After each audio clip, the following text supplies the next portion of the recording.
minta restunya supaya apa yang sudah kita lakukan ini bisa diberkahi Allah.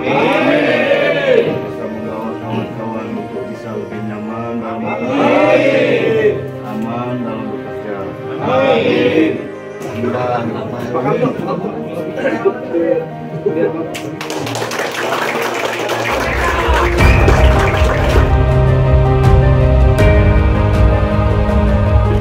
Yang sudah kita yakinkan pimpinan kita dari pusat, sehingga bangunan ini kembali seperti remaja yang